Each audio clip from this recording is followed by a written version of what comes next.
The town of Hopkinton is best known as the starting point to the Boston Marathon, but it wasn't always that way. Where was the original starting point of the Boston Marathon? Is it A, Wellesley, B, Boston, C, Ashland? The answer, C, Ashland. Shayna Seymour has more.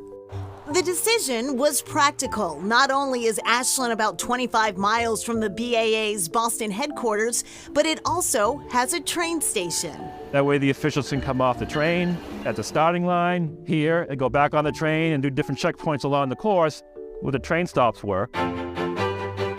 That would all change in 1924 after the official marathon distance was extended from 25 miles to 26.2 to match a precedent set at the 1908 London Olympics.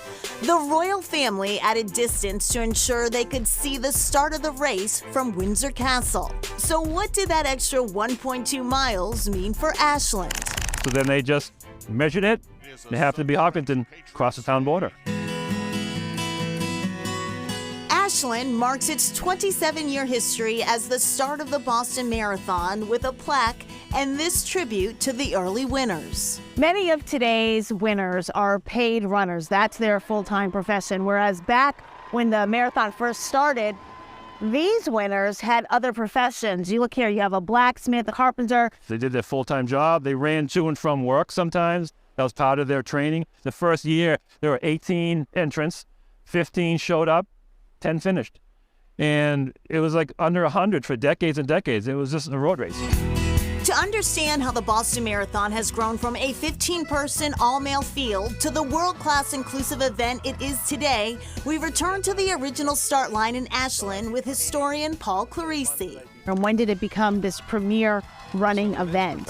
In earnest, in the 70s, Frank Shorter won gold. In the 72 Olympics, Bill Rogers won Boston in 1975. The addition of women, it just blossomed. Many of those 70s figures are featured in Clarici's book, Boston Marathon History by the Mile, which retired runners Patty Catalano, now Patty Dillon, and her husband Danny Dillon read more like a family album. Who's this? The Catherine the Great. Oh, look at her, huh? And she didn't break your course record at Litchfield.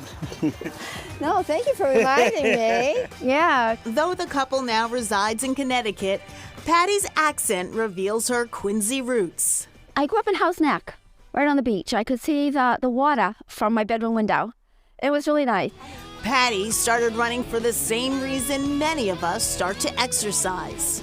I wanted to lose weight, and then you could burn 700 calories or 600 calories with an hour of jogging. And I rode my bike to the Quincy Cemetery, and I ran around.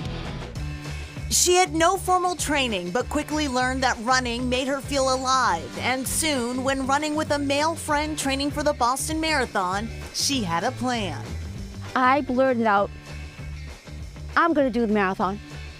And he looked at me. He said, "Really?" He said, "Well, you know, you have to qualify." And I'm thinking, oh, crap. I got to do a marathon to prove I could do a marathon? That's silly.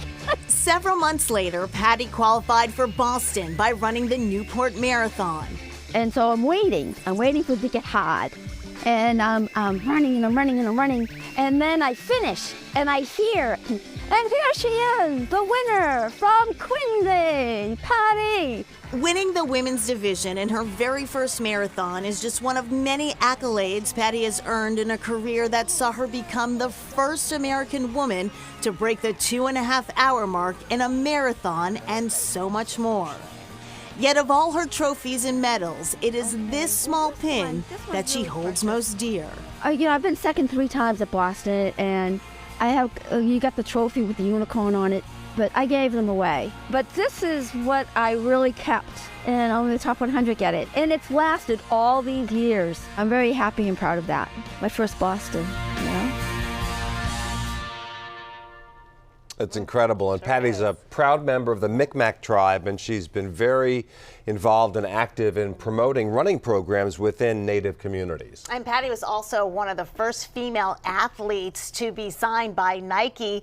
And back in the day, she was even gifted season tickets to the Celtics by the one and only number 33, Larry Bird. Good one to know. That's good. Up next, the story behind these Boston Marathon blooms.